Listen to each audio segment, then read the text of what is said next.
자, 여러분 들어오시고요. 이어서 보도록 하겠습니다, 여러분. 자, 258페이지 양도소득세 세율 있죠? 자, 여기 펴놓으시고요. 오늘 이제 3, 4월 과정 오늘 마지막 시간이고, 다음 주에 이제, 핵심 요약 들어가죠? 요약 보시면은 세율입니다. 258페이지 보시니까요. 양도세, 자, 세율은 산출세 구할 때 과세입증 곱하기 세율의 산출세액인데, 거주자의 양도소득세는 본문이요. 해당 과세기간의 양도소득 과세입준에 다음에 세율을 적용해서 계산한 금액을 그 세액으로 한다. 이 경우 여기부터 밑줄입니다. 이 경우 하나의 자산이 둘 이상의 세율에 해당할 때는 해당 세율을 적용하여 계산한 양도소득 산출세액 중 큰 것을 그 세액으로 하면 밑줄 짝이요. 자, 여러분. 그러니까 취득세에서 이런 거 있었잖아요. 취득세에서는 동일한 취득물건이 2개 이상의 세율에 해당하면 그중 어떤 거? 높은 세율을 적용한다. 큰 거 아니고 높은 세율을 적용한다 이렇게 돼 있었죠. 의미는 같지만 하여튼 높은 세율을 적용한다. 근데 얘는 양도세는 동일한 대상 자산이 2개 이상의 세율에 해당하면 각각 해당되는 세율을 적용해서 산출세액을 구한 다음에 그 산출세액 중 어떤 거? 큰 것을 그 세액으로 합니다. 자, 이런 얘기고요. 재산세에서도 예전에 이런 규정이 동일한 대상 물건이 2개 이상의 세율에 해당하면 그중 높은 세율을 적용한다. 재산세도 있었는데 이게 재산세는 작년에 삭제했어요. 개정이 되는데, 자, 동일한 대상 자산이 2개 이상의 세율에 해당할 때 무조건 높은 세율을 적용하면 우리 같은 사람한테, 납세무자한테는 유리해 불리해요. 불리하지. 근데 그래서 그 규정을 삭제했기 때문에 이제 동일한 대상이 2개 이상의 세율에 해당해 높은 거 적용하는 바보가 어디 있겠어요? 그래서 우리한테는 유리하도록 이제 납세자들의 부담을 줄여주고 자율성을 주기 위해서 그 재산세에서는 삭제했는데 취득세에서 있고 양도세에서도 이런 식으로 있습니다. 그 다음에 양도세는 표준세율, 자, 대상 종류에 따라서 보유기한에 따라 등기 여부, 보유기한 과세 표준금의 크기 등에 따라 세율이 달라지는데요. 자, 한번 쭉 보도록 하겠습니다. 토지, 건물, 자, 주택 제외하고, 자, 부동산에 관한 권리, 조합원 입주권은 제외하고 따로 적용되니까 얘네들 세율 같이 가는데요. 등기 여부에 따라 달라집니다. 미등기 양도에 따라 토지, 건물, 부동산에 관한 권리, 자, 최고 세율 정도입니다. 몇 프로? 70%. 그 다음에 259페이지 등기된 양도재산의 보유기한에 따른 세율. 자, 토지, 건물, 부동산에 관한 권리 등기됐다. 보유기한에 따라 달라지는데 1년 미만이면 몇 프로요? 50%. 1년 이상 2년 미만이면 몇 프로요? 40%요.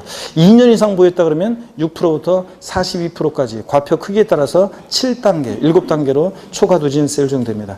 단 비삼용 토지는 6에서 42% 정도될 때 여기다가 10% 추가 세율이 적용돼가지고 16%부터 몇 프로까지? 52%까지 초과 누진세율이 적용됩니다. 비삼용 토지는 양도세 세율 적용될 때 10%더 추가됩니다. 자, 박스 안에 보니까 조정 대상 지역에서 올해 개정세법인데요. 주택이 입주자로 선정된 지위요. 조합원 입주권은 제외하고 분양권을 말하는데 전매 시, 자, 조정 대상 지역에서 분양권을 전매했다 그러면 뉴스를 통해서 들으셨죠? 보유한 관계없이 양도세 세율은 무조건 50%를 적용합니다. 물론 예외가 있어요.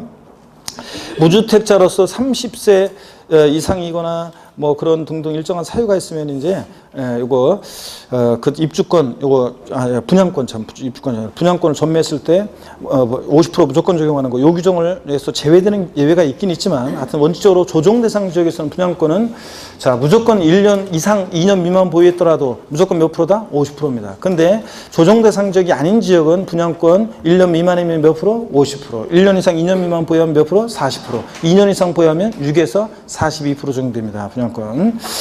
자, 그 다음에 기본세율이라는 게 이제 소득세에서 초과 누진세율을 우리가 기본세율이라고 해요. 소득세에서 통상적으로. 그럴 때 7단계 초과 누진세율 되는데 과세 표준금액이 1,200만 원 이하일 때는 몇 프로요? 6%. 이건 알아두셔야 되고요. 그래서 과세 표준금액이 1,000만 원일 때 이제 몇 프로 세율 정되냐고 물어본 적이 있는데 6%입니다. 그 다음에 이런 식으로 해가지고 5억 원 초과 금액에 대해서는 42%까지 이렇게 7단계로 초과 누진세율 정됩니다. 야, 한쪽 가르신 2번 주택 및 조합원 입주권이요. 자, 주택 및 조합원 입주권도 물론 미등기 양도면 70%인데 등기됐을 때 1년 미만이면 주택 및 조합원 입주권은 일반적인 부동산보다 세율이 낮아요. 몇 프로요? 40%예요. 50% 아니라는 거. 그 다음에 1년 이상만 보유해도 주택 및 조합원 입주권은 6에서 42% 초과 누진세율 정도입니다.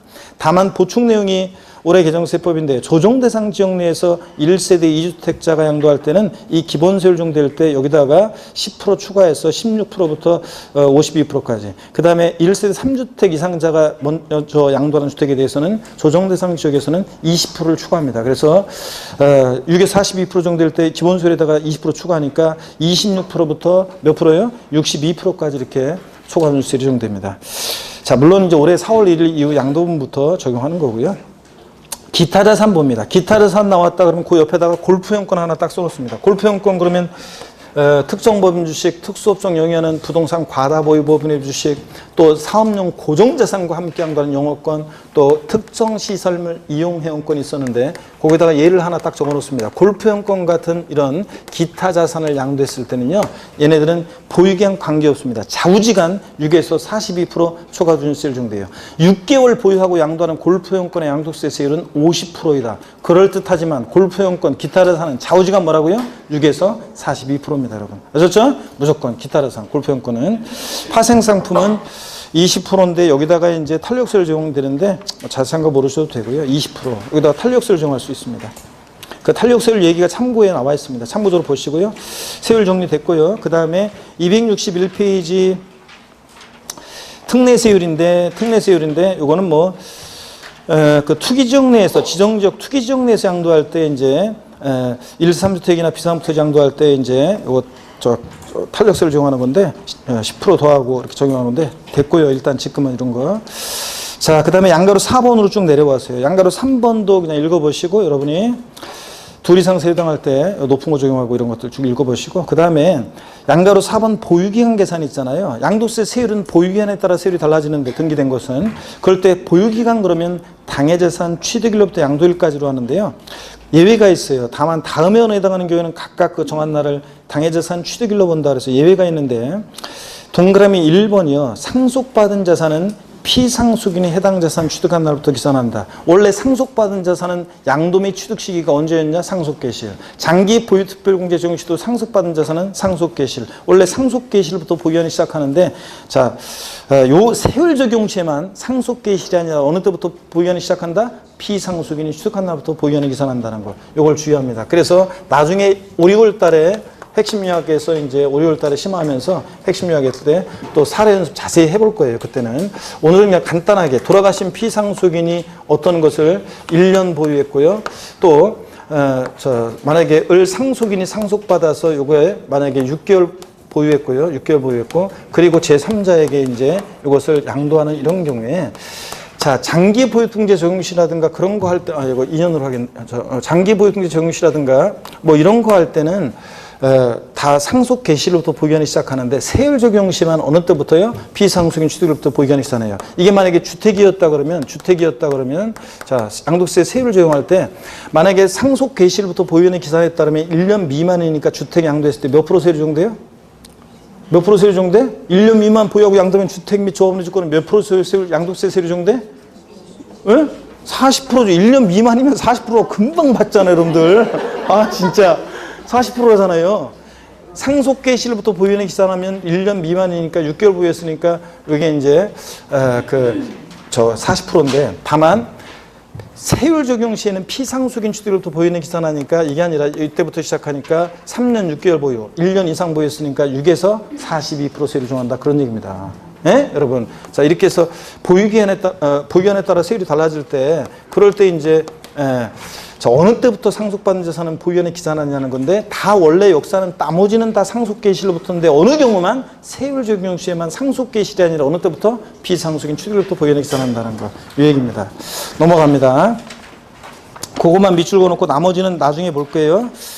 그 다음에 비상토지는 참고적으로 보시는 거고요. 자, 넘어갑니다. 어디로 가시냐면 265페이지입니다. 5번에 미등기 양도자산이요. 자, 미등기 양도자산이라는 것은 토지 건물 및 부동산에 관한 권리를 취득한 자가 이거 다 중요해요. 지금 오늘 제가 보는 것들은 다 세율 그 다음에 미등기 양도자산 다 중요합니다. 다. 자, 미등기 양도자산이란 토지 건물 부동산에 관한 권리를 취득한 자가 그 자산 취득에 관한 등기하지 않고 양도하는 거죠. 조세 포탈 우려 가능성이 높잖아요. 그래서 불이익을 주는데 상식처럼 알고 있어야 됩니다. 소득세법상의 비과세나 조세 특례제한법상의 감면은 다 적용 배제합니다. 비과세 감면 다 배제하고요. 자, 제목의 밑줄입니다. 장기 보유특별공제 기본공제 다 배제합니다. 최고세율 70% 적용합니다.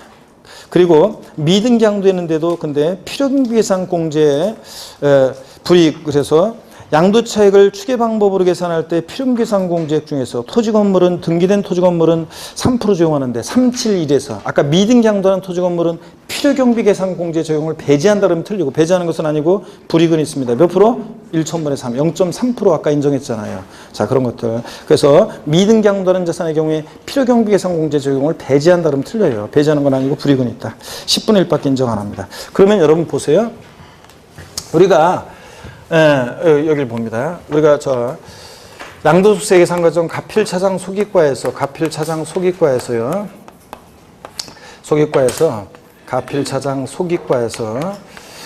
저기 봅니다. 미등기 양도하는 건물인데요. 자, 봅니다. 미등기 양도하는 건물인데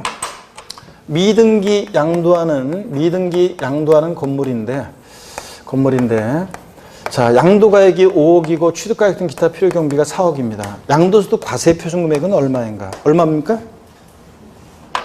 예? 얼마예요? 양도가액이 5억, 취득가액 등 기타 필요경비가 4억. 그럴 때 미등기 양도하는 건물입니다. 양도소득 과세표준금액은 얼마냐고요? 미등기 양도하는 자산은 장기 포인트비용제, 기본제 다 배제하죠? 그럼 빼는 게 없으니까 양도차익과 양도소득금액이 일치하죠? 빼는 게 없으니까, 공제상이 아니니까. 자, 기본제 대상이 아니니까 양도소득금액과 과세표준금액이 일치하죠? 그래서 미등기 양도하는 자산은 양도차익이 곧 뭐가 된다? 양도소득 과세표준금액이 돼요. 그래서 미등기 양도하는 자산 요거 양도차익이 양도가액에서 필요경비 빼니까 1억이요. 그럼 양도차익은 얼마입니까? 1억. 양도소득 과세표준금액이 얼마예요? 양도차익 1억이니까 1억이지. 왜 7천이 나와요? 과세표준금액이 얼마냐고요? 1억. 근데 여기다가 이제 산출세액이 얼마냐 그랬을 때 미등기 양도하면 70%니까 산출세액은 얼마고? 7천. 이렇게 되는 거고. 산출세액이고. 뭘 구하는지 잘 봐야지. 산출세액은 7천이지만 과세표준금액은 얼마라고요? 1억이요. 자, 미등기 양도하는 자산은 장기 포인트비용제, 기본제 다 배제되니까 양도 차익이 곧 뭐가 된다? 양도소득 과세표준금액과 일치한다는 거. 아시겠습니까, 여러분? 네, 이런 거. 자, 그 다음에 양가로 2번 봅니다. 등기 의지하는 경우, 불이익이 없는 경우요. 다음에 해당하는 경우에는 미등기로 양도했는데도 등기하고 양도한 것으로 보아서 미등기 양도세에 대한 불이익을 주지 않는 경우가 있습니다. 그러므로 70% 세율이 적용되지 않으며 비과세 감면 적용받을 수 있고 장기부채 기본세 다 적용되는 경우가 있습니다. 미등기 양도했는데도 정당한 사유가 있다고 보는 경우인데 동그라미 1번이요. 장기 할부 조건으로 취득한 자산으로서 단기 X예요. 단기 할부 조건이 아니라 장기 할부 조건으로 취득한 자산으로서 그 계약 조건에 의해서 양도 당시 그 자산에 대한 취득에 관한 등기가 불가능한 자산. 밑줄 쫙이요. 자, 장기 포인트고요. 무슨 얘기냐. 장기 할부 조건으로 고려했어요. 그러면 할부금을 여러 번에 걸쳐 갚아 나갈 때 있잖아요. 자, 보세요. 매도인 갑 입장에서 보면요. 첫해 할부금 딱 받고요. 등기 전에 필요한 서류를 매수인한테 넘겨주겠어요? 안 넘겨주겠어요? 받을 게 주구장창인데 할부금 딱 한 번 받고 등기 전에 필요한 서류 넘겨주면 어떻게 해요? 얘 튀어버리면. 그러니까 자, 장기 할부 조건으로 취득한 자산은 을 입장에서 보면 계약 조건상 취득에 관한 등기가, 취득당 등기가 불가능했잖아요. 그런 경우에는 불이익을 준다, 안 준다? 안 준다. 그런 얘기입니다. 단기 할부 조건으로 바꿔서 나온 적이 있습니다. 단기 할부 조건이면 무조건 등기했어야 되고. 266페이지 동그라미 2번입니다. 법률의 규정 또는 법원의 결정에 의해서 양도 당시 그 자산 취득에 관한 등기가 불가한 자산, 자, 밑줄 쫙입니다. 불이익 주지 않습니다. 법률의 규정이나 법원의 결정에 의해서 양도 당시 그 자산 취득에 관한 등기가 불가한 자산은 불이익을 주지 않는데 무슨 얘기냐면 내가 미등기 양도한 이유가 법률의 규정이나 법원의 결정 때문에 미등기 양도했어요. 시험에 여러 번 나왔었는데 자, 불이익을 주면 돼야 안 돼요? 안 되지. 그러니까 이런 경우는 장기공제, 기본제, 비과세 감면 이런 거 다 받을 수 있다는 얘기입니다. 없다 그러면 틀려요. 3번 농지 교환 또는 분합으로 인해서 발생하는 소득에 대하여 비과세가 적용되는 농지나 법령 요건을 갖춘 8년 제촌 자격 농지나 감면 요건을 충족하는 대토하는 농지는 비과세나 감면이라는 하나의 요건을 시험을 통과한 애들이에요. 비과세 감면 요건을. 그런 애들이니까 불이익을 준다, 안 준다? 안 줍니다. 얘네들은. 검증받은 애들이니까. 비과세 감면 대상이 되는 농지는 미등기 양도하더라도 불이익을 준다, 안 준다? 안 준다. 비과세 감면이라는 요건을 통과했으니까. 동그라미 4번 밑줄입니다. 비과세 대상인 1세대 1주택으로서 건축법에 의한 건축 허가를 받지 않아서 등기가 불가능한 자산 불이익을 주지 않습니다. 자, 그래서 무허가주택이요. 소위 말해서 1세대 1주택인 비과세권을 충족한 무허가주택은요. 비과세인 1세대 1주택으로서 무허가주택은 그래서 등기가 불가능한 자산은 불이익 주지 않습니다. 그래서 비과세 받을 수 있어요. 그랬더니 어떤 수강생분이 경기도 평촌에서, 제가 평촌 신도시 강의할 때 예전에 어떤 수강생들 빽빽하게 있는데 뒤에서 손 들어가지고, 아니 무허가주택도 그러면 비과세 받을 수 있다는 건가요? 예, 그럴 수 있죠. 예, 1세대 1주택이라는 전자하에서요. 자, 그랬더니 그 수강생이 교수를 찾아와서, 아, 무허가주택도 비과세 받을 수 있나요? 물어봐가지고, 아유, 오세요. 그래가지고 제가 예규를 찾아가지고, 그 국세청 선례 있잖아요. 예규가 있는데 그거 찾아가지고 보여줬어요. 그랬는데 그 수강생이, 이상하네. 그러면서 갔어요. 화장실에서 제가 서서 이렇게 볼일 보는데 옆에 와가지고, 아, 교수님, 아, 무허가주택, 에이씨, 진짜. 내가 그랬던 얘기. 이거 1세대 1주택으로서, 비과세인 1세대로서 건축법에서 건축 허가를 받지 않은 특이한 부분에서 불이익을 준다, 안 준다? 안 줍니다. 동그라미 5번, 상속에 의한 소유권 이전등기하지 않은 자산으로서, 상속의 동그라미고 증여 X입니다. 상속의 동그라미 증여 X입니다. 증여받은 자산 안 돼요. 상속에 의한 소유권 이전등기하지 않은 자산으로서 공시법 규정에 의해서 사업시행자에 양도되는 거. 쫙 밑줄입니다. 어떤 얘기냐면 이런 얘기예요. 여러분 여기 보세요. 만약에요. 어떤 분이 돌아가셨어요. 피상속인이 있어요. 상속인이 상속을 받았어요. 근데 상속인이 상속에 관한 등기하지 않고요. 자기 명의로 등기하지 않고 요거 공공사업시행자에게 공시법 규정에 따라서 공공사업시행자에게 미등기 양도합니다. 이럴 때 불이익을 주지 않는다는 건데 당연하죠, 여러분요. 자, 보세요. 이게 그러니까 일반적인 매매를 하는 거, 일반적인 개인 간에 매매하는 것 같으면 조세포탈 우려 가능성이 높지만 공시법 규정에 따라서 공공사업시행자에 양도되는 거니까 이거 악용의 소지가 없잖아요. 자, 그러니까 거래 사실 다 드러나고 조세포탈 우려 가능성이 낮잖아요. 그러니까 이런 경우에는 굳이 비상속인을 상속인으로 소유권 이전 등기하고 또 상속인에서 공공사업시행자로 소유권 이전 등기 또 하고 그럴 필요가 뭐 있어요. 바로 그냥 넘겨주면 좋잖아요. 그죠, 여러분들? 그래서 상속에 관한 소유권 이전 등기하지 않은 자산으로서 공시법 규정에 따라 공공사업시행자에게 양도될 때 불이익을 주지 않는 거지. 이거 증여받은 자산은 상속이지. 증여는 X입니다. 증여받은 자산이었을 때는 무조건 등기했어야 됩니다. 아시겠습니까, 여러분? 이거 상속에 관한 소유권 이전 하지 않는 자산으로서. 자, 그 다음에 6번, 7번은 도시개발법 어쩌고 나와요. 그래서 도시개발법 어떤 법령에 의한 도시개발법 같은 법령에 의한 이런 경우에 불이익 주지 않습니다. 읽어보시고요. 그 다음에 6번에 양도소득금액 계산 특례입니다. 여기가 또 이제 어려운 부분인데 양도소득금액의 구분 계산 봅니다. 양도소득금액은 다음에 소득별로 구분해서 계산한다 빗줄. 어떤 소득과 어떤 소득을 구별하느냐 또 볼 거고, 이 경우 소득금액 계산할 때 발생하는 결손금은 다른 소득금액과 합산하지 아니한다 빗줄 자예요. 어떤 소득금액과 어떤 소득금액을 구별하느냐. 동그라미 1번 토지건물 부동산에 관한 기타 자산. 얘네들끼리는 결손금을 통산해요. 근데 얘네들하고 2번 주식 양도소득금액과 3번 파생상품 양도소득금액은, 자, 저를 봅니다. 부동산 등과 소득금액과 주식 양도소득금액과 파생상품 소득금액은 각각 구분해서 계산하고 얘네들 서로 결손금을 통산한다 안 한다? 안 합니다. 이해되십니까, 여러분? 결손금 발생했을 때 통산하지 않고. 근데 부동산 등 얘네들끼리는, 주식끼리는 결손금 통산합니다.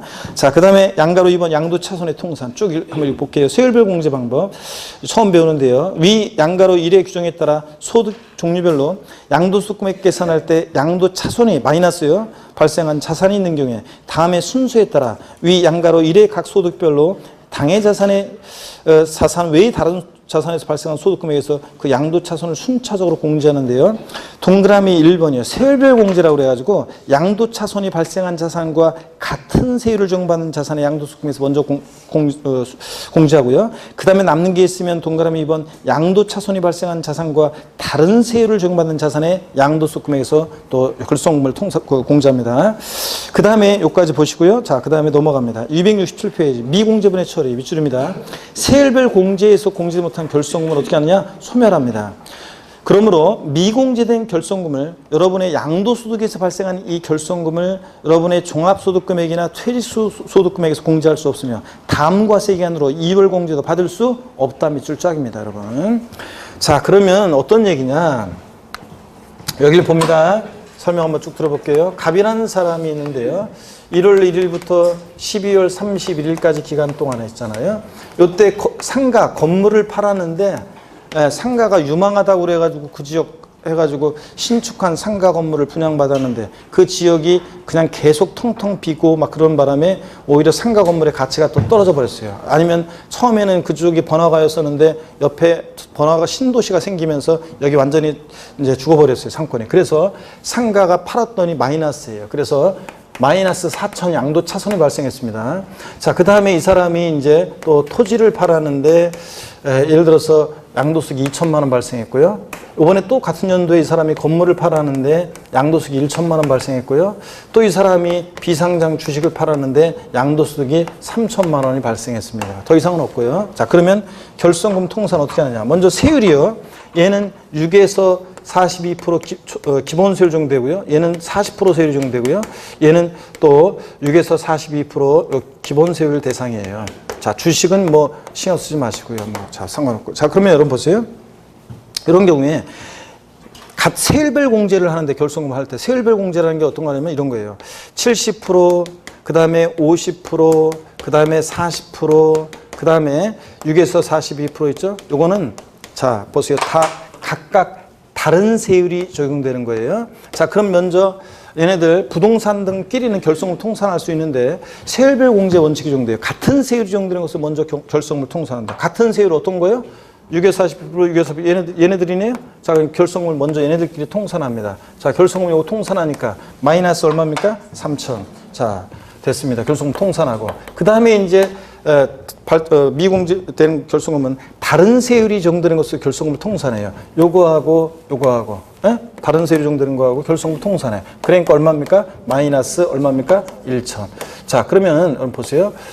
주식과는 결손금을 통산할 수 있어요? 없어요? 없어요. 이건 내야 돼요. 자, 결손금 구분해서 계산할 결손금 통산할 수. 그러면 세율별 공제에서 공제 못한 결손금은 다음 연도로 2월에서 공제받을 수 있다 없다? 없습니다. 여러분의 종합소득금액이나 퇴직소득금액에서 양도소득에서 발생한 이 결손금을 통산할 수 있다 없다? 없다는 얘기입니다. 근데 시험에 한번 최근에 몇 년 전에 나왔던 것은 자, 세율별 공제에서 공제지 못한 결손금은 5년 범위 내에서 2월하여 공제받을 수 있다. OX. X입니다. 그냥 소멸입니다. 근데 요거하고 구별해야 되는 게 양도소득에서 발생한 결손금은 다음 연도로 2월에서 공제받을 수 없는데 주택 임대소득에서 발생한 결손금은 주택 임대를 통한 주택 임대소득에서 발생한 결손금은 사업소득이기 때문에 다음 연도로 2월에서 주택 임대소득에 대한 결손금은 2월에서 공제받을 수 있어요, 여러분들.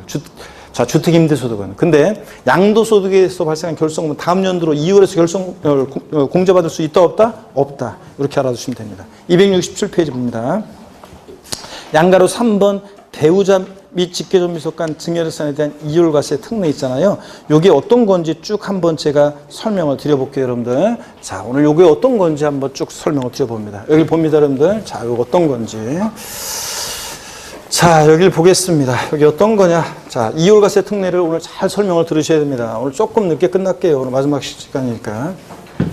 자, 어떤 거냐면 잘 설명을 듣고 그러면 쉬운데 이게 작년에 제가 좀 원래 이게 예전에 몇 번 나왔고 이쪽 부분이 소득금액 계산 특례 부분이 이게 시험에 작년에 나올 줄 알았거든요. 최근에 개정 내용이 좀 축적돼 있어가지고 그랬더니 안 나왔어요. 아, 진짜 작년에 나왔어야 되는데 올해는 그러니까 또 잘 보셔야 되겠습니다.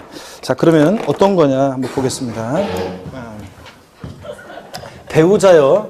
배우자 한 입을 덮고 자는 사이에 배우자 또는 직계존비속 간에 있죠. 배우자 직계존비속 간에 증여받은 재산에 대한 증여재산에 대한 배우자 또는 직계존비속 간에 증여받은 재산에 대한 이율과세 특례입니다. 이율과세 특례요. 자, 제목이 좀 길죠? 배우자 직계존비속 간 이율과세 특례입니다. 자, 어떤 거냐면 배우자나 직계존비속으로부터 어떤 재산을 증여받았어야 되냐면 다른 건 안 되고요. 토지, 건물, 또 무슨 이용회원권을 증여받았어야 됩니다. 다른 건 안 되고요.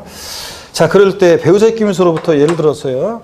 갑이라는 어떤 사람이 있는데 증여자입니다.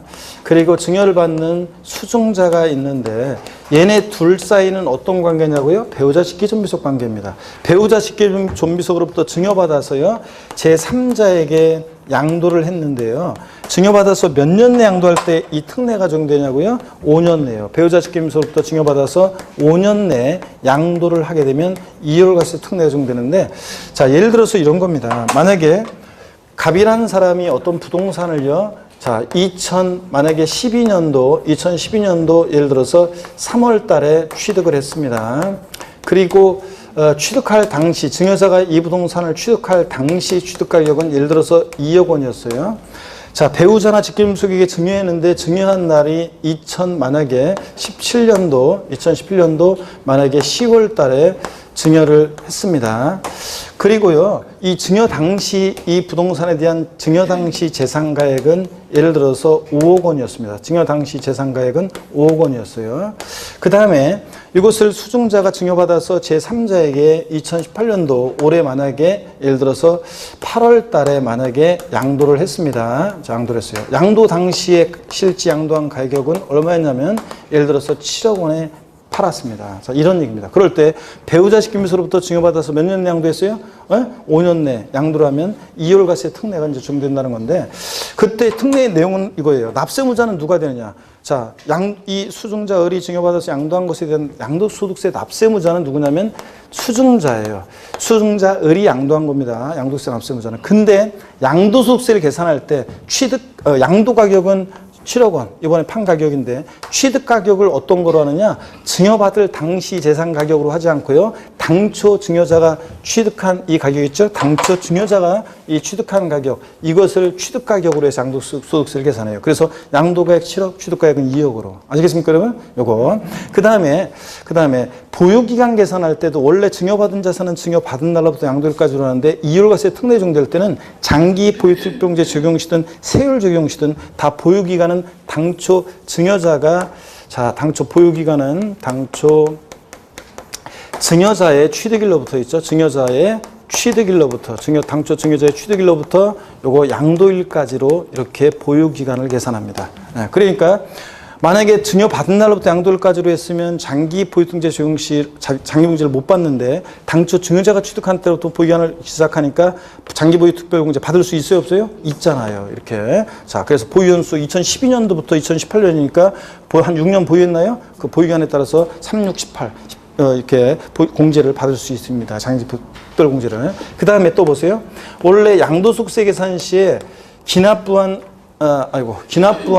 증여세, 상속세나 증여세는 원래 양도세 계산 시에 필요경비에 포함한다고 그랬어요? 안 한다고 그랬어요? 안 한다고 아까 배웠습니다. 근데 이율과세 특례 적용될 때만 예외적으로 증여세 낸 것을 필요경비에 산입해서 필요경비로 공제받을 수 있습니다. 몇 년 전 시험에서 기납부한 증여세는 산출세계에서 세액공제한다 그랬는데 세액공제가 아니라 가필 필요경비로 공제받을 수 있습니다. 그 다음에 증여자와 수증자는요, 어차피 부모 자식 간이라든가 배우자 간은 한 몸이니까 한 사람한테 세금 부과해도 어차피 똑같으니까 증여자와 수증자는 연대납세무가 있다 없다? 없어요. 요거 알고 이제 또 시험에 또 물어본 적이 있고 정답증으로 연대납세무가 없습니다. 자, 이게 이율과세 특례 핵심이에요. 자, 배우자 직계임수로부터 증여받아서 5년 내 양도했을 때, 자, 납세무자는 누가 되냐? 수증자. 근데 취득가격이나 취득시기는 다 누구를 기준으로 판단해? 증여자를 기준으로 판단하고, 그 다음에 기납부한 증여세, 원래 필요경비에 포함하지 않는데 이율과세 특례 적용될 때는 기납부한 증여세 필요경비에 산입해서 공제받을 수 있고요. 그 다음에 증여자와 수증자는 연대납세무가 있다 없다? 없다 이 얘기입니다. 에? 요게 핵심이라니까. 여러분, 만약에 요 규정이 왜 나왔냐면요. 이율과세 특례 규정이 왜 나왔냐면 사람들이요. 만약에 이율과세 특례 규정이 없으면 사람들이 어떻게 하냐고요? 이렇게 해요. 자, 배우자 간에는 6억까지 증여 공제를 받을 수 있어요. 10년 내에 6억 원까지는 증여세 안 내고 증여 공제를 받아요. 그러니까 일단 배우자한테 부동산을 샀는데 가격이 막 올라요? 많이 올랐어요? 그러면 자, 일단 배우자한테 증여해. 증여세 안 내고. 그랬다가 이제 취득세만 내겠죠? 배우자한테 증여했다가 그 다음에 제3자한테 싹 팔아요. 여기서는 지금 양도차익 2억 발생했지만 심지어는 뭐 5억 정도 되는 걸 갖다 5억에 팔아버려요. 그러면은 양도차익도 없으니까 증여세도 안 내죠? 양도세도 회피할 수 있죠? 이렇게 사람들이 잔머리 굴리는 걸 막기 위해서 이율과세 특례 규정이 나왔습니다. 그래서 배우자 끼임서로부터 증여받아서 5년 내양도하면 취득가격을 증여받은 당시 가격으로 하지 않고 당초 증여자가 취득하는 가격으로 이렇게 한다는 그런 얘기입니다. 그러면 이 규정을 여전히 이렇게 유용하게 활용할 수도 있어요. 뭐냐면 부동산을 샀는 데 있잖아요. 땅값이 막 얼마 안 돼가지고 갑자기 막 그냥 한 1, 2년 새에 막 갑자기 땅값이 엄청 많이 치솟았어요. 그럴 때는 주구장창 자기 명의로 갖고 있다 파는 것보다는 일단 배우자한테 증여했다가 6억까지라도 공제받으니까 일단 배우자한테 증여했다가 그 다음에 저 제3자에게 팔면은 훨씬 더 양도세는 줄일 수 있잖아요. 근데 다만 몇 년이 지나서 팔아야 돼요? 5년 지나서. 단점은 있지. 5년 동안 부동산에 돈이 묶인다는 단점은 있지만 어떤간에 5년 지나서 팔면 양도세를 줄일 수 있다는 얘기입니다. 자, 이런 얘기입니다. 자, 이게 이율과세 특례입니다. 교재 보겠습니다. 자, 267페이지 배우자 및 직계존비속 간 증여자산에 대한 이율과세입니다. 제도의 취지는 읽어보면 되는 거예요. 배우자 또는 직계존비속 간의 증여 공제 규정을 악용하여 양도세 회피하는 것을 규제하기 위해서 배우자 직계존비속으로부터 증여받은 자산을 5년 이내에 양도하는 경우에 이율과세 규정을 적용한다. 한쪽 가르친 이번 이율과세 요건 및 적용 대상 자산 1번 배우자 또는 직계존비속으로부터 증여받은 자산을 증여받은 날부터 몇 년 내? 5년 내 제3자에게 양도해야 합니다. 밑줄자. 자, 또 다른 건 안 되고 증여받은 자산이 어떤 거에 되느냐. 토지 건물 무슨 이용예원권에 한해서만 적용됩니다. 주식이라든가 나머지 자산들은 안 돼요. 그 다음에 분양권 같은 것도 안 돼요. 입주권도 안 돼요. 그 다음에 3번 양도 당시 혼인관계가 소멸된 경우 포함하되 사망으로 혼인관계가 소멸된 경우 제외한다. 여러분 여기 봅니다. 양도 당시 혼인관계가 소멸된 경우에도 특례를 적용한다. 무슨 얘기냐면 저를 잘 보세요. 만약에 양도 당시 혼인관계가 소멸됐다. 이혼했을 때도 이 특례 규정을 그랬을 때는 특례를 적용 안 한다고 하면 사람들이 어떻게 하냐면 배우자한테 증여했다가요. 자, 둘이요 양도 시점 돼가지고 서로 이혼 신고서 제출합니다. 법원만 몇 번 왔다 갔다 법원에 왜 이혼하려고 하면 성격 차이라고 협의 이혼 신고 판사 앞에서 왜 이혼하려고 하느냐 성격 차이요. 좀 생각 좀 해보라고 하면 생각해보나 마나 저희는 그냥 일단 정 떨어져가지고 더 이상 살기 싫으니까 둘 다 동의하냐 다 싫습니다. 이렇게 한 다음에 판사 앞에서는 그렇게 얘기하고 나와서 법원 앞에서 국밥집에서 같이 국밥 먹으면서 여보 일 잘하고 와. 그런 다음에 제 남편은 직장으로 부인은 집으로 갔다가 밤만 되면 합치겠죠. 그렇기 때문에 자 악용하는 걸 막기 위해서 양도 당시에 배우자로부터 증여받아 양도할 때 양도 당시 혼인관계가 소멸된 경우에 특례는 적용한다 안 한다? 합니다. 악용을 막기 위해서. 근데 사망으로 혼인관계가 소멸된 경우는 특례 적용한다 안 한다? 안 합니다. 악용의 소지가 없잖아요. 세금 때문에 둘 중에 한 사람 죽을 사람 없을 거 아니야. 그러니까 사망으로 혼인관계가 소멸된 경우 특례 적용하지 않는다. 당연하죠 여러분들? 자, 그 얘기고. 그 다음에 다 체크고. 한쪽 가신 3번 이율과세 적용되지 않는 경우 여기서 이제 개정 내용이 최근에 있었는데 양도 당시 사망으로 혼인관계가 소멸된 경우 특례 적용한다 안 한다? 안 합니다. 양도 당시 사망으로 혼인관계가 소멸된 경우는. 자, 그 다음에 2번 사업인정보실로서 소급해서 2년 이전에 필기 있다 하고 사진을 찍어가서 다음 5월 달에 또 설명드릴 거니까 저거. 사업인정보실로부터 소급해서 2년 이전에 증여받은 경우로서 공취법 규정에서 그 밖에 법률에 따라 수용된 경우 또 몇이에요. 내가 수용당하는 거 어떻게 증여받았는데 2년 내 수용을 당했어요. 그러니까 수용당해서 양도하는 거니까 내 의지로 양도하는 거 아니니까 특례 적용하지 않고. 3번 증여 이율과세 규정을 적용할 경우에 1세대 1택 비과세 양도에 해당할 때 어차피 비과세인데 뭐라 특례 적용해요? 자, 특례 적용하지 않고. 그 다음에 양도소 4번이요. 이것 좀 주의해 보세요. 양도소득의 비과세 대상에서 제외되는 고가주택을 양도하는 경우 1세대 1주택 비과세 요건을 갖춘 근데 비과세가 배제되는 이런 고가주택을 양도할 때도 특례 적용한다 안 한다? 안 합니다. 이걸 잘 봐야 돼요. 고가주택의 경우 특례 적용하지 않는다는 거 1세대 특례. 5번 증여 이율과세 규정을 적용해서 계산한 양도소득 결정세액이 증여 이율과세 규정을 적용하지 않고 계산한 양도소득 결정세액보다 적어요. 아니 그럼 뭐하러 특례를 적용해요? 특례를 적용해서 계산한 세액이 특례 적용하지 않은 것보다 적대요. 그럼 뭐하러 적용해? 적용하지 않습니다. 이런 거. 그 다음에 이율과세 효과입니다. 양도세 납세무자는 누가 되느냐? 누구라고 그랬습니까? 아까? 수증자. 증여받은 배우자 직계존비속이다. 그렇죠? 이때 증여자와 수증자는 연대 납세무가 있다 없다? 없다. 어차피 한 몸이니까 한 사람한테만 부과하면 세금 결국 연대 책임 지는 것과 똑같으니까. 양도책 계산할 때 양도가에서 공제할 필요경비 중 취득가액은 자, 증여받은 당시가 아니라 뭐라고요? 당초 증여한 배우자 직계존비속의 취득 당시 금액으로 한다. 밑줄자. 증여자가 취득한 가격으로 하고. 보유기간도요. 증여받은 때가 아니라 증여한 배우자 직계존비속이 해당 자산 취득한 날로부터 양도일까지로 한다는 거. 그래서 장기 보유등재 적용시든 세율적용시든 다 그래요. 증여자가 취득한 때부터 보유기간 시작하고. 기납부한 증여세 필요경비 포함 여부. 자, 고주자가 증여받은 자산에 대해 납부할 증여세 상당히 있는 경우에 필요경비 산입한다. 또 다 미술입니다. 그래서 원래 증여세는 필요경비에 포함을 시키지 않지만 이율과세 특례 적용될 때는 예외적으로 포함시킵니다. 자, 이렇게 해서 보십니다. 그 다음에 양도소득의 부당행위 예산 부인 특례 있잖아요. 자, 여기 이제 또 조금 어려워요. 근데 여기 어려운데요. 자, 다 설명드리진 않고요. 시간 관계상 하나만 좀 설명을 드리고 가려고 해요. 자, 한번 보세요, 여러분들. 자, 여기 어떤 얘기냐면 여기 설명을 듣습니다. 자, 이거 보세요. 힘내시면서 여러분들. 자, 특수관계자 간에 있잖아요. 특수관계자 간에 부당행위로 계산된 부당행위, 이거 사실은 작년에는 5, 6월 달에 설명했던 거지 3, 4월 달 과정에 설명 안 했던 거예요. 근데 이번 순환에는 왜 설명하냐고요? 그냥 계속 2차가 그냥 어렵게 나오고 세법 그냥 어렵게 나오고 그러니까 미리 조금 더 수준을 높여서 이제 어려운 것까지 조금 다 5, 6월 달에 터치하기 위해서, 작년에는 강의 안 했던 부분을 일부 터치하면서 강의하기 위해서 미리 이제 이런 것들, 지금 이런 것도 강조 드립니다. 그래서 작년에는 이런 것들이, 요거는 이제 출제 가능성이 좀 있었고, 제가 지금 설명드린 이거는, 이거보다는 이게 출제 가능성이 있어가지고 요거는 좀 강조를 했지만, 그래도 5, 6월 달부터 설명했었는데, 올해는 이제 이런 것들 나올 가능성이 어렵게 나오고 있으니까, 그래서 요거 미리 3, 4월 달에 강의합니다. 작년까지는 5, 6월 달부터 강의했지 3, 4월 달에 강의 안 했던 거예요.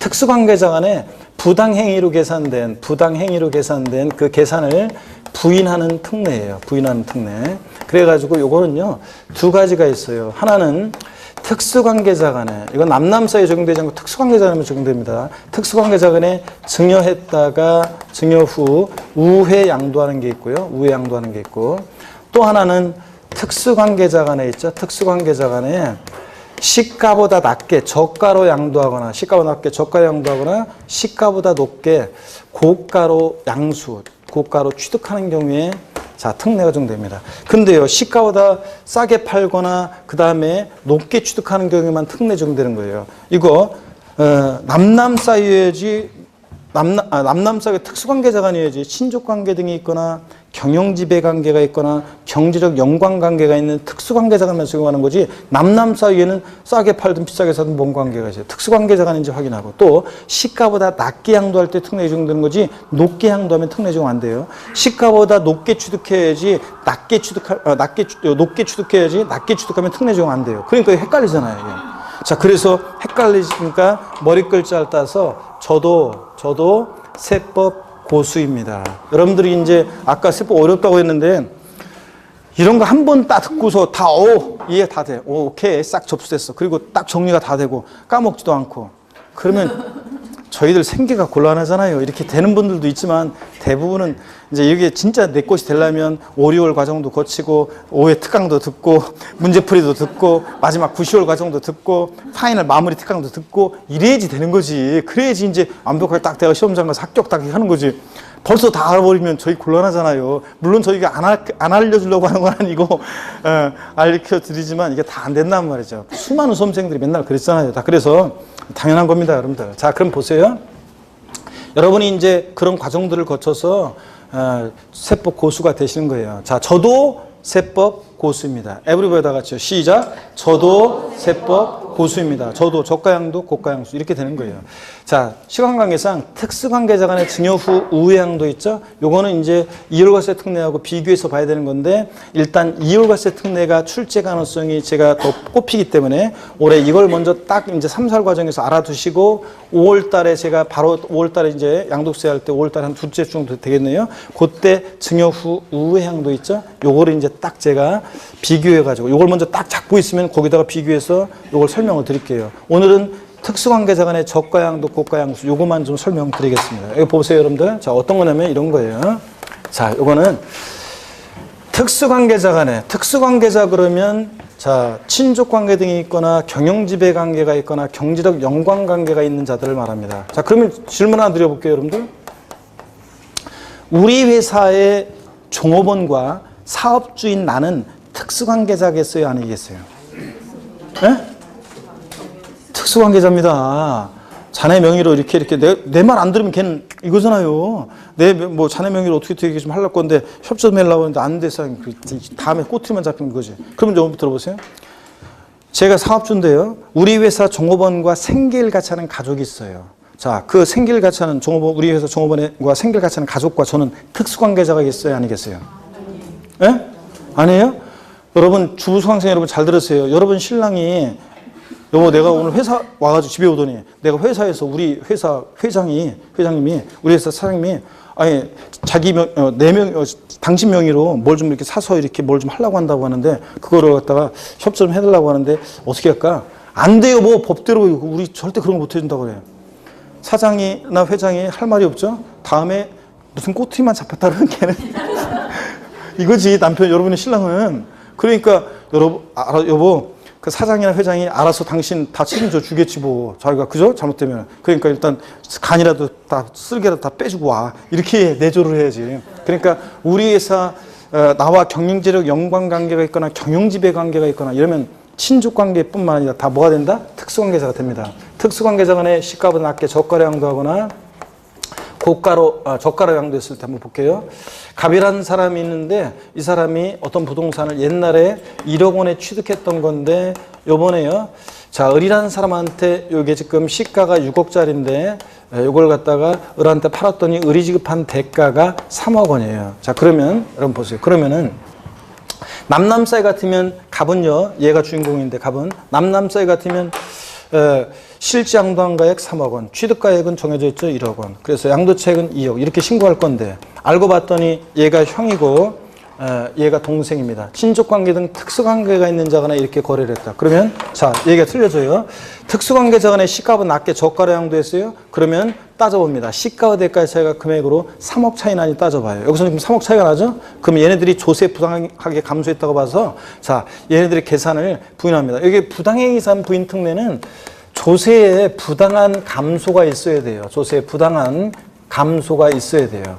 자, 근데 이월과세 특례는요, 얘는 조세에 부당한 감소가 없어도, 얘는 조세에 부당한 감소가 없어도, 자, 만약에, 이거잖아요. 감소가 없어도, 배우자 직김수로부터 징여받아서 5년 양도하면 이월과세 특례 적용되는데 얘는 조세 부당한 감소가 있어야 돼요. 그 판단을 어떻게 하느냐. 저가양도 고가양수에서는 시가와 대가의 차이가 금액으로 3억 차이가 나거나 아니면 시가의 5% 이상 차이 나니 따져봐요. 여기서는 3억 차이가 나니까 조세 부당한 감소가 있다고 봐서 얘네들 계산을 부인하고요. 자, 무엇을 양도가격이나 취득가격으로 다시 결정하느냐? 시가를 양도가격이나 취득가격으로 다시 결정해요. 그래서 양도가격을 시가로 하니까 얼마? 6억 원. 그 다음에 취득가격은 정해져 있네요. 1억. 자, 그래서 양도차익은 얼마? 5억. 이런 식으로 다시 계산한다는 얘기입니다. 이게 부당해서 문제 특례예요. 이해되십니까, 여러분? 오늘은 맛배기만 보고 합니다. 그 다음에 아까 저가양도, 고가양수는 아까 설명드렸던 거예요. 아까 특수관계자 간의 고가양수는 아까 설명드렸던 거. 자. 피조경비할 때 갑이라는 사람이 있고 을이 있는데 시가 예를 들어서 1억짜리를 을이 갑한테 팔았는데 대가가 1억 5천이다. 그러면 남남사이 같으면 문제가 아닌데 이것을 갖다가 3억에 팔았을 때 남남사이 같으면 문제가 아니지만 여기요.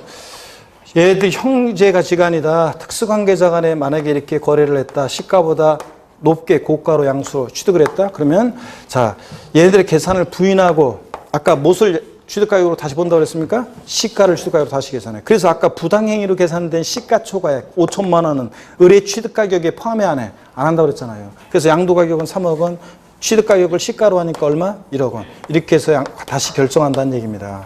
이해되십니까, 여러분? 그래서 결론은요, 특수관계자는 적용되고 시가보다 낮게 양도하거나 높게 취득했을 때 특례 적용되고 자, 특례에 해당된다. 그때 판단, 조세 부당한 감소 판단은 시가와 대가의 차이가 이따가 나와요. 금액으로 얼마? 3억 차이 나거나 시가의 몇 프로? 5% 이상 차이 날 때 조세 부당한 감소가 있다고 보고 가차. 그러면 거기에 해당된다 그러면 결론은 얘네들의 계산을 부인하고 무엇을 양도가격이나 취득가격으로 다시 결정한다? 시가를 양도가격이나 취득가격으로 다시 결정한다는 거. 아시겠습니까, 여러분? 이게 부당행위 예산법의 특례, 특수관계자의 저가양도 고가양수입니다. 교재 그런 얘기가 쭉 나와 있고요.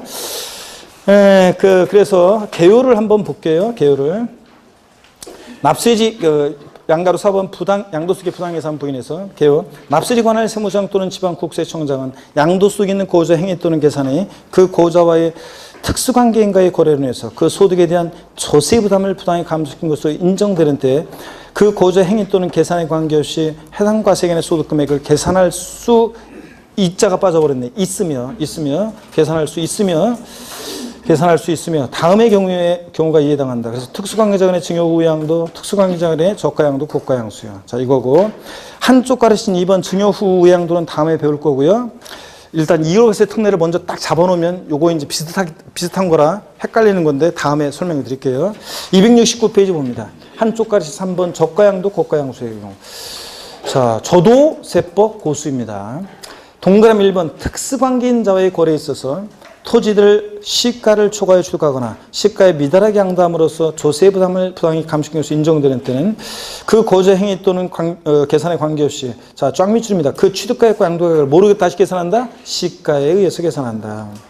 동그라미 2번 위 동그라미 1과 같은 저가양도 고가양수의 부인 규정 적용 시에 그 조세 부담을 부당히 감축인 것으로 인정되는 때 적용하는데 그때 그 판단을 어떻게 하느냐? 밑줄입니다. 시가 거래가의 차액이 금액으로 얼마? 금액으로는 3억 차이 나거나 또는 시가의 몇 프로? 5% 상당 금액 이상 차이가 날 때 적용한다는 거 밑줄 쫙. 동그라미 3번 이때 시가라는 게 뭐냐? 자, 이때 시가라는 것은 쭉 밑줄입니다. 상속증여세법 중에서 평가한 가액을 말합니다. 밑줄 쫙이요. 그래서 시가로 계산한다는 거. 특수관계자의 범위는 참고적으로 쭉 읽어보는 거고요. 됐습니다. 이렇게 해서 여러분들 부당해산부인 특례에서는 특수관계자의 저가양도, 고가양수. 저도 세법 고수입니다. 이것만 설명드렸고 증여 우양도는 다음 순환에 5월 달에 배웁니다. 그래서 일단 배우자 입김 속한 증여받은 재산에 대한 이월과세 특례만 잘 기억해 놓으면 요거에다가 이제 비교해 가지고 요거 나중에 설명드립니다. 5월 달에. 자, 271페이지 제6절 양도세 납세 절차입니다. 시험에 나온다고 그랬어요? 안 나온다고 그랬어요? 무조건 나옵니다. 잘 보셔야 되는데. 자, 힘내시면서 고개 또 한번 드시고요. 네, 조금만 더 할게요. 목 운동. 자, 여러분 힘내시고 이거 납세 절차는 뭐 지난 순환에 다 한 거예요. 자, 지난 순환에 다 한 거라 쭉쭉 이제 보면서 설명을 드리겠습니다. 이건 이제 다 본 거라 쭉쭉쭉 볼게요. 11월, 12월, 1, 2월 달에 대부분 다 배운 것들이에요. 다 배운 것들. 개요 봅니다. 납세지 개요. 양도소득세는 신고주의 국세이므로 원칙으로므로 납세 의무자 신고에서 확정되고 납세 의무자가 신고하지 않거나 신고행에 탈로 오류가 있으면 과세권자가 결정 경정할 수 있고 양도세 신고 납부 방법은 예정 신고 납부와 확정 신고 납부라는 게 있다고 그랬습니다. 둘의 관계는 어떤 관계냐? 납세지 자 밑줄입니다. 거주자일 때 양도세 납세지를 주로 물어보는데 양도자 주소지 관할 세무서입니다. 양도 물건 소재지 관할 세무서로 바꾸겠죠? 아니고 주소지. 국세는 직각관 분일부라고 주소지. 자, 주소지는 예를 들어서 어떤 거주자의 주소지는 경기도 광명시인데 부산광역시 해운대구에 있는 부동산을 팝니다. 양도세 납세지는 어디로 하느냐? 어디로 한다고요? 주소지. 광명시. 주소지 관할 세무서입니다. 주소지 없으면 거소지로 하고요. 밑줄이고. 자, 비고자는 참고적으로 읽어보시면 돼요. 비고자는 주소 고소지로 갈 수 없으니까 국내 상업장에 있으면 상업장 소지, 사업장이 없으면 국내 원천 소득이 발생한 장소로 간다는 거야. 자, 양도소득세 예정신고 납부와 자진납부. 예정신고와 자진납부. 양도소득세는 예정신고 납부라는 게 있고 확정신고 납부라는 게 있는데 어떤 관계냐를 심층적으로 분석해야죠. 자, 그래서 예를 들자면 여러분 보세요. 둘이는 어떤 관계예요? 두 분은 어떤 관계예요? 두 분은? 예? 그렇죠. 이제 이미 한 번 한 적이 있어가지고 짝꿍 딱 이러잖아. 당황하지도 않고 웃으면서. 근데 여유 있게. 근데 처음으로 제가 얘기 안 하고 이렇게 딱 이렇게 중년의 남녀 수강생들이 있을 때 둘이 어떤 관계 그러면 그냥 여자가 특히 여성 수강생이 얼굴이 빨개지면서 아무 관계 아니라고 하면서 펄쩍 뛰고 막 그러는데 짝꿍이죠? 예. 자, 봅니다. 예정신고 납부, 확정신고 납부는 어떤 관계냐? 그런 얘기입니다. 개요 양도소득 과세표준 예정신고는 양도세 대상 재산을 양도한 거주자가 양도소득 과세표준을 예정신고 기한 내 납세지 관할 세무서에 신고하는 걸 말하는데 예정신고 의무자 양도한 자고 동그라미 2번 밑줄이죠. 양도 차익이었거나 양도 차손이 발생한 때도 적용한다. 밑줄자. 자, 시험에서 양도 차익이었거나 양도 차손이 발생한 때는 예정신고하지 아니한다 땡, 할 필요 없다 땡, 생략할 수 있다 땡, 반드시 보다 하야 합니다. 그 다음에 3번 예정신고 납부의 경우에도 확정신고 납부와 마찬가지로 요건을 갖추면 분할 납부할 수 있습니다. 확정신고 납부할 때만 분할 납부할 수 있다 그러면 틀려요. 예정신고 기한 파생상품은 제외. 파생상품은 예정신고 납부가 없어요. 그래서 제외하고 부동산 등을 양도한 경우 원칙 밑줄입니다. 그 양도일이 속하는 달에 말일로부터 몇 개월? 2개월. 밑줄 쫙입니다. 양도일로부터 2개월이 아니라 양도일이 속한 달에 말일로부터 2개월. 그래서 자기 생일날 부동산 양도한 것으로 해서 한번 해보셔야죠. 우리 늦게 왔지만 잘하고 있는 그대 생일이 언제예요? 8월 3일? 자, 8월 3일 날 부동산을 양도했다. 양도소득세 예정신고 기간 언제입니까? 8월 3일 양도리 속한 달 말일 8월 30일 그때부터 2개월이니까 9, 10월 31일입니다. 10월 31일 정확히 특정할 수 있어야 됩니다. 자기 본인 생일날 양도한 것으로 하셔서 한번 해보시고요. 예외 봅니다. 국토의 계획 및 이용에 관한 법률 규정에 따른 토지거래 계약에 관한 허가구역에 있는 토지를 양도할 때 토지거래 계약 허가를 받기 전에 대금을 청산한 경우에는 그 허가일이 속하는 달의 말일로부터 몇 개월? 2개월이에요. 그래서 만약에 예를 들어서 만약에 자 토지거래 허가구역 내 거래인데 허가일 5월 4일 허가일 전에 대금이 청산됐습니다. 대금 청산됐어요. 그랬을 때 원래는 양도리 속하는 달의 말일 대금 청산일이 양도일이잖아요. 양도 및 취득시기. 양도리 속하는 달의 말일부터 2월 내에 하는 거지만 그렇게 했다가 나중에 허가를 못 받으면 다 꽝 되니까 양도세 낸 거 돌려주고 돌려받고 골치 아파지잖아요. 그러니까 자 허가 전에 대금이 청산된 자산은 허가일이 속하는 달의 말일부터 몇 개월? 2개월. 그러니까 언제까지요? 7월 31일까지 예정신고해야 한다는 그런 얘기입니다. 아셨죠? 이거 허가 전에 대금 청산된 경우. 자, 허가일이 속한다 말일부터 2개월이네. 그 다음에 한 가지 추가한다 그러면 허가구역에 해제가 있었을 때는 거기 허가구역에 여기는 없지만 지금 빠져있는 내용이 허가구역이 해제됐을 때는 해제일이 만약에 보세요. 허가구역에 해제가 있었다. 자, 그러면 해제 전에 대금이 청산됐다 그러면 역시 해제일이 속하는 달 말일부터 몇 개월? 2개월 내 이렇게 예정신고 납부합니다. 그래서 거기 허가일 아래다가 271페이지 맨 아래에서 위로 두 번째 줄 맨 끝에 그 허가일이 속한다 말일부터 2개월에서 그 허가일에다가 아래에다가 가로해놓고 또는 뭐? 해제일 또는 해제일 이렇게 써놓으라고 그랬습니다. 또는 해제일. 그래서 해제가 있었으면 또는 해제일이 속하는 달 말일부터 몇 개월 내? 2개월 내. 됐습니다. 넘어갑니다. 277페이지 72페이지 주식 또는 출자 지분이요. 주식은 빈번한 거래가 이루어지는데 자 그러니까 그때마다 예정신고 하러 오면 신고하다 판나니까 몰아서 합니다. 주식 및 출자 지분 빈번한 거래가 이루어지는 점을 고려해서 밑줄입니다. 그 양도리 속하는 반기 말일로부터 2개월이네. 작년까지는 분기였어요. 1년을 4, 4분기로 나눠서 분기일이 그 양도리 속하는 분기 말일부터 2개월이었다가 올해부터는 상반기, 하반기, 반기 말일로부터 2개월이 바뀌었습니다. 자, 그러면 예를 들어서 만약에 5월 4일 날 만약에 비상장 주식을 양도했다. 그럼 양도세 예정신고 기한은 언제인가? 그러면 비상장 주식 5월 4일 날 양도했습니다. 예정신고 기한 언제입니까? 그렇지. 자, 5월 4일이 속한 반기에 상반기 반기 말일은 언제? 6월 30일. 그때부터 2개월이니까 언제? 8월 31일. 이때까지 예정신고 납부합니다. 이해되십니까, 여러분? 이거 반기 말일부터 2개월로 바뀌었다는 거래. 그 다음에 3번이요. 이거 시험에 나올 것 같은데 안 나오고 있네요. 최근에 들어온 건데 부담부 증여의 경우 채무액에 해당하는 부분으로서 양도로 보는 경우 그 양도일이 속하는 달의 말일부터 몇 개월? 3개월 내에 예정신고 납부한다는 거. 2개월이 아니라는 거. 부담부 증여 시 양도세 신고할 때는 이거 2개월이 아니라 몇 개월? 3개월이라는 걸 꼭 기억합니다. 2개월로 바꾸겠죠? 3개월 이내에 예정신고해야 한다. 꼭 기억하시고 그 다음에 양가로 4번 예정신고 산출세 계산은 여러 번 양도할 때 어떻게 계산하느냐는 그 식을 한번 읽어보시면 되고요. 바탕 박스에 나와 있고요. 양가로 5번 예정신고 납부를 불이행했다 그러면 가산세 정도입니다. 그래서 신고불성실 가산세 의무 위반의 정도에 따라 40%, 20%, 10% 정도 되는 거 똑같고 납부불성실 가산세 미납한 기간 1일 0.03% 1만 분의 3률 가산되는 거 똑같습니다. 양도소 과세 표준 확정신고 납부입니다. 자, 개요 읽어보시고 273페이지 납세무자 동그라미 2번입니다. 이 경우 해당 과세기간에 과세 표준이 없거나 결손금이 있는 경우에도 적용한다 밑줄자. 그래서 양도소득 과세 표준 금액이 없거나 결손금이 발생한 때는 양도소득 확정신고 납부 하지 아니한다 땡 하지 아니할 수 있다 땡 할 필요 없다 생략할 수 있다 다 틀립니다. 반드시 보다 하여야 합니다, 여러분들. 자, 그 다음에 양가로 3번 확정신고 기한입니다.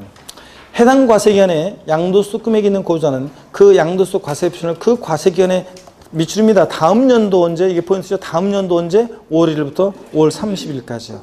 토지거래 허가구역 내 허가를 받기 전에 대금 청산하면 그 허가일 또는 해제가 있었으면 해제일이 속하는 과세기간에 다음 연도 5월 1일부터 5월 30일까지요.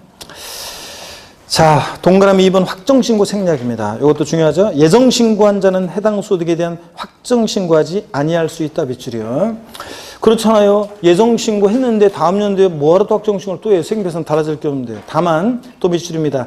해당 과세기간에 누진세율 적용대상 자산에 대한 예정신고를 2회 이상 하는 경우로서 다음에 해당하는 경우는 그러하지 않다. 즉 확정신고해야 하는 경우도 있는데 밑줄 쫙이요. 자, 세 가지가 있지만 기억법만 잘 알면 돼요. 의미는 비슷해요. 당해 연도에 누진세율 적용대상 자산에 대한 예정신고를 2회 이상 한 자가 이미 신고한 양도소액과 합산하여 신고하지 않은 경우 밑줄 쫙이요. 자, 그러면 어떤 얘기냐? 이런 얘기입니다. 여기 봅니다, 여러분들. 자, 어떤 얘기냐면 자, 이런 얘기입니다. 여기를 보세요.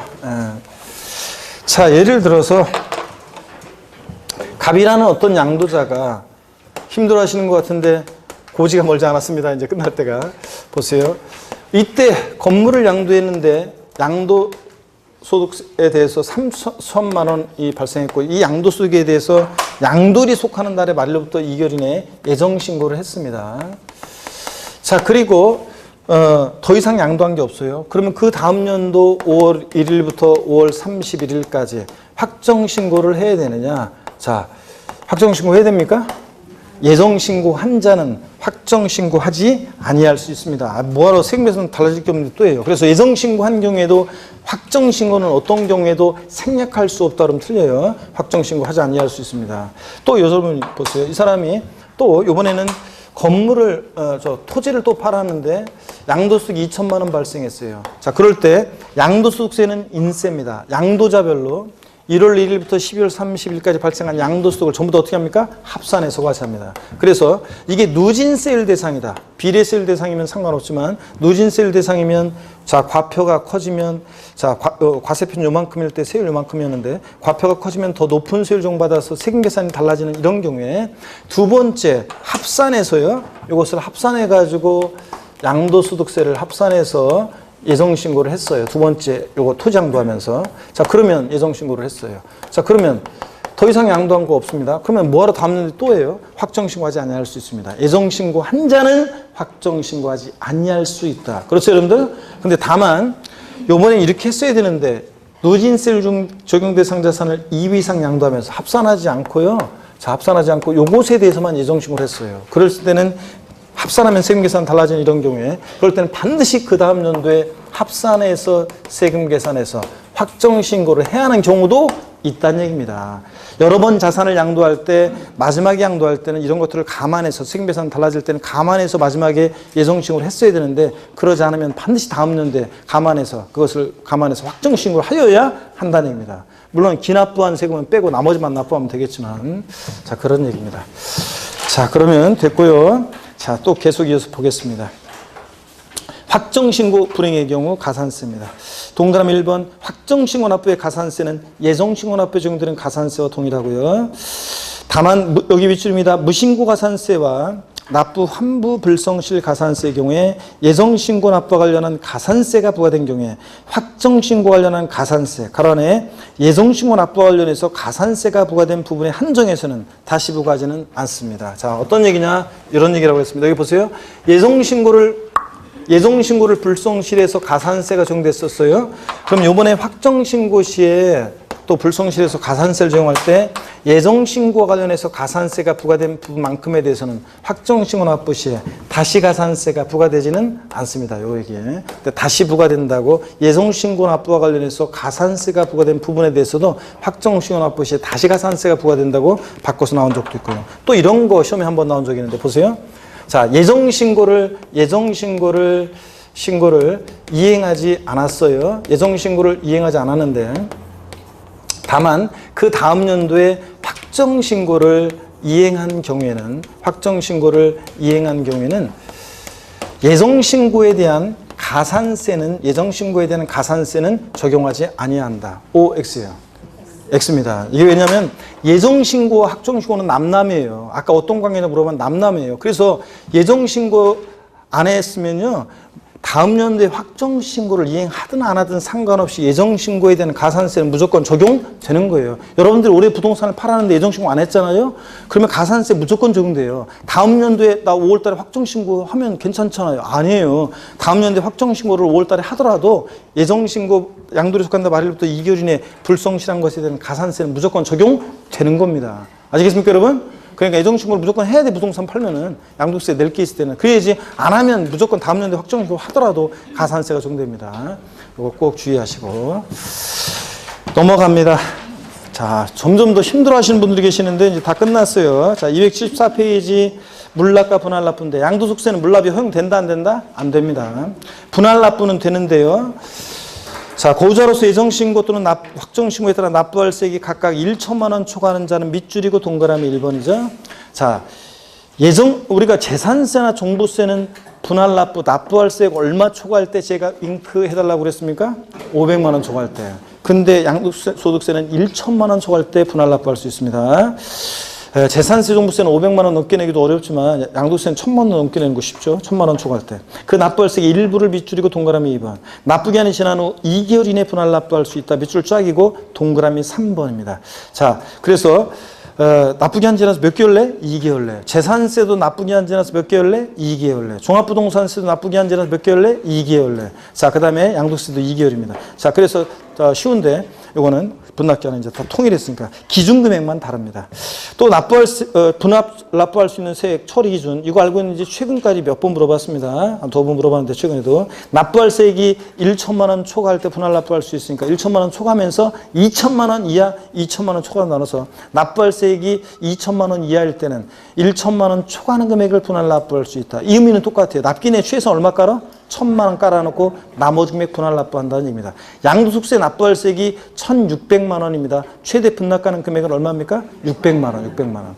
2000만 원 초과했을 때는 50% 이하의 금액이니까 양도세 납부할 세액이 자, 최소한 절반 깔아놓고 나머지 절반이잖아요. 그러니까 양도세 납부할 세액이 3600만 원이다. 최대 분납가는 금액은 얼마다?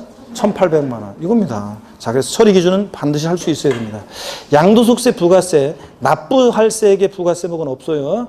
자, 지방소득세가 부과된다거나 이건 틀려요. 근데 다만 감면받은 게 있을 때는 농특세가 감면세 몇 프로? 20% 부과됩니다. 그래서 여러분 양도세 8년 제촌 자격농지 양도세 감면, 뭐 대토하는 농지 감면 등 양도세를 감면받았다. 그대로 끝나는 건 아니에요. 감면세액 20%를 뭐는 내야 돼? 농특세는 내야 됩니다, 여러분. 자, 이렇게 해서 받고 양도세를 이제 제7절 국외자산에 대한 양도소득세입니다. 자, 이것도 지난 순환에 납세무자를 집중적으로 강의를 했었는데 제가 드렸었는데 납세무자 봅니다. 국외 소지하는 자산에 대한 양도세 납세무자는요. 자, 해당 자산의 양도일까지 계속해서 있다 없다가 아니라 계속해서 몇 년? 5년 이상 국내 주소 고소 등 고자만 해당한다. 배출자. 그럴 때 즉 비고자라든가 5년 미만 주소 고소 등 고자는 국외 자산에 대한 양도세 납세무가 있다 없다? 없다. 그래서 이 표를 당연히 중요 표시해 놓고 딱 보셔야죠. 국내 소지 자산 양도할 때 우리나라 국내에 있는 자산을 양도할 때는 마돈나가 우리나라 잠실에 있는 부동산을 팔았다. 당연히 양도세 납세무가 있습니다. 자, 비고자도. 근데 국외 소지하는 자산을 양도했다. 미국에 있는 부동산 팔았다. 비고자는 당연히 우리하고 관계없죠? 그 다음에 거주해야 되는데 그냥 거주 안 되고 양도를 이제 계속해서 몇 년 이상? 5년 이상 주소고소 등 고자만이 국외 자산에 대한 양도세 납세무가 있다는 거. 3년 아닙니다. 5년 이상. 그 다음에 과세 대상을 보면 국내 대상과 국외 대상은 거의 비슷해요. 자, 차이점이 있다 그러면 동그라미 2번 부동산에 관한 권리 중에서 동그라미 니은번 부동산 임차권 등기여부와 관계없이 대상이 된다. 자, 우리 국내 대산 양도시에는 반드시 등기된 부동산 임차권만 대상이지 미등기 부동산 임차권 대상이 아니잖아요. 그런데 국외 대산은 등기와 관계없이 대상입니다. 왜 그러냐? 자, 국외 대산 양도시에는요. 국내 대산 양도와 관계없는 규정들인데 등기와 관련한 거라든가 기준시가에 관한 거라든가 이런 것들은 국외자산 양도시에는 적용할 수가 없어요. 왜 그러냐? 여러분 우리나라가 남극, 북극, 아프리카, 아시아, 유럽, 오세아니아, 남미, 북미 저 전 세계 부동산 그린란드 뺄 뻔했네. 그린란드 다 어떻게 우리가 기준시가를 매기고 등기부를 어떻게 관리해요? 그러니까 등기 여부라든가 기준시가에 관한 이런 내용은 국외자산 양도시에는 적용이 있겠어요, 없겠어요? 없습니다. 그러니까 등기와 무관하게 대상이 되고 양도차익 계산할 때 양도가액은 국외자산 양도가액은 당연히 국내산과 똑같이 실거래가로 계산합니다. 실지 거래가액으로. 다만 양도 당시 실거래가액을 확인할 수 없는 경우에는 양도 자산이 소지하는 국가의 양도 당시 현황을 반영한 시가로 또 하는 경우도 있습니다. 여기까지 쫙. 그거 없으면 보충적 평가 방법 이런 식으로. 넘어가고요. 원칙은 실거래가로. 실거래가 없을 때가 그 양도당시 현황을 반영한 국가의 시가로 하고. 276페이지 넘어갑니다. 양도차익의 원화 완상.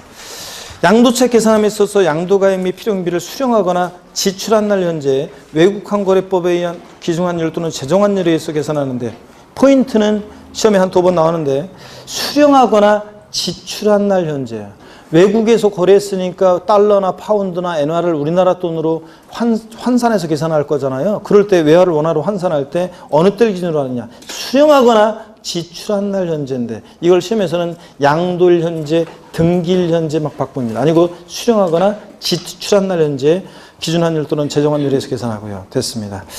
동그라미 2번을 읽어보시고, 양도소득 과세표준 및 세액 계산입니다. 장기 보유특별 공제. 자, 국외산 양도시에는 장기 보유통제 아까 적용한다 그랬어요, 안 한다 그랬어요? 안 한다 그랬습니다. 우리나라가 다른 나라의 국가경제가 신경 써서 장기 보유해줄 필요 없잖아요. 국외산 양도시에는 장기 보유통제 적용하지 않습니다. 3년 보유했어도 안 해줘요.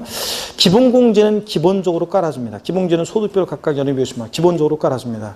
자, 그 다음에 동그라미 2번에서 3번이 하나가 빠졌네. 파생상품이 빠졌네. 동그라미 2번 주식 출자 지분 아래에 파생상품이 빠져있네요. 파생상품 빠졌네요. 파생상품 하나 추가합니다. 동그라미 2번 아래에 파생상품 추가하고. 아까 국외산 양도시도 국내자산과 국외산 통합해서 1년에 얼마 준다고 그랬어요? 250. 파생상품은 국내 국외자산 통합해서. 세율은요. 자, 국외산 양도시는요. 부동산만 잘 보세요. 등기여부나 보유기간 이런 거 관계없어요. 무조건 국외 소유자는 부동산을 양도했을 때는 6에서 42% 기본세율만 적용됩니다. 중과세율 이런 거 없어요. 그래서 1년 미만 보유하고 양도하는 국외 소유자는 토지를 양도했을 때 50% 아닙니다. 무조건 뭐라고요? 6에서 42%입니다. 국외에서는 부동산 등을 양도했을 때. 주식 같은 건 필요 없고요. 외국에서 거래했으니까 외국 납부세 공제해 주는 거 읽어보시고요. 다음에 또 말씀드릴게요. 양가로 8번 봅니다. 물납 분할 납부요. 양도세 분할 납부에 관한 규정은 국내산 양도와 동일한데 물납에 관한 규정은 적용하지 않는다. 국외산 양도 시에 물납은 안 해줍니다. 아프리카 탄자니아 공화국 정글에 있는 부동산이나 뭐로 한다 그러면 골치 아프잖아요. 물납 풀어갑니다. 준용 규정, 기준시가라든가 등기와 관련한 그런 내용은 적용이 있다 없다? 없다는 거, 이런 것들 자 보시면 됩니다. 자, 이 정도 이렇게 해서 보시면 됐고요. 자, 이렇게 해서 대단하게 막을 내립니다. 자, 이율과세 특례에 관한 것은 뭐 오늘 우리가 양도세 계산 과정, 가필차당 소기과, 양도차익 계산, 장기 보유특별공제, 기본공제, 세율, 그 다음에 납세지, 납세 절차, 애정신고, 확정휴납까지 중요한 내용들을 다 배웠고요. 또 이번에 또 새로 처음으로 또 배운 것들이 좀 있고 그렇습니다. 그럴 때 배우자 직계민속한 이율과세 특례는 배우자 직계민속부터 증여받아서 몇 년 내양도할 때? 5년 내양도할 때 이율과세 특례가 적용되는데, 다만 납세부자는 누가 되고? 수증자. 근데 양도소득세 계산 시에 취득가격이나 보유기한 등은 다 누굴 기준으로 판단한다? 증여자를 기준으로 판단해서 보유기한도 시작하고 증여자가 취득한 가격으로 하고, 그 다음에 증여세 낸 거 기납부한 증여세 필요경비에 포함해서 공제받을 수 있고, 증여자와 수증자는 연대납세 의무가 있어요 없어요? 없습니다. 자, 근데 얘는 조세부당 감소가 없어도 이율과세 특례 적용되는데, 특수관계자 간의 부당해이산 부인 특례는 반드시 특수관계자 간에만 적용되고, 그 다음에 조세부당 감소가 있어야 되는데, 증여 후 우회양도는 5월 달에 배우고, 특수관계자 간의 저도 세법 고수입니다. 저가양도, 고가양수했을 때 시가보다 저가양도하거나 높게 취득했을 때만 특례 적용되는데, 그럴 때 자, 조세 부담 감소 판단을 어떻게 하느냐. 시가와 대가의 차이가 금액으로 얼마? 3억 이상 차이가 나거나, 또는 시가의 몇 프로? 5% 이상 차이가 날 때 조세 부담 감소가 있다고 보는데, 그럴 때 조세 부담 감소가 있다고 판단하면 얘네들이 계산을 부인하고, 양도가액과 취득가액은 뭐를 양도가액과 취득가액으로 결정한다? 시가를 양도가격이나 취득가격으로 해서 다시 계산한다. 그런 얘기입니다. 이해되십니까 여러분? 아이고 그냥 조금 늦게 끝났다고 그냥 힘이 없으셔가지고. 자, 고생 많으셨고, 그 3, 4월 우리가 이제 이런 과정을 이렇게 쭉 마쳤습니다. 자, 지금은 뒤섞여서 이론들이 막 혼란스럽고 그래도 점점 이제 핵심 요약하고 비교 도해하고 하면서 다 정리해 갈 겁니다. 우리 다음 주에 여러분들 5월 심화이론은 양도소득세부터 요약집으로 들어가고, 또 오후에 이제 단원별 모의고사 시작된다는 거, 자, 다시 한번 강조를 드리면서, 우리 그동안 3, 4월 과정 들으시느라고 고생하신 여러분 본인과 여러분 동료와 저에게 힘찬 박수 치면서 오늘 마치겠습니다. 고맙습니다. 수고하셨습니다.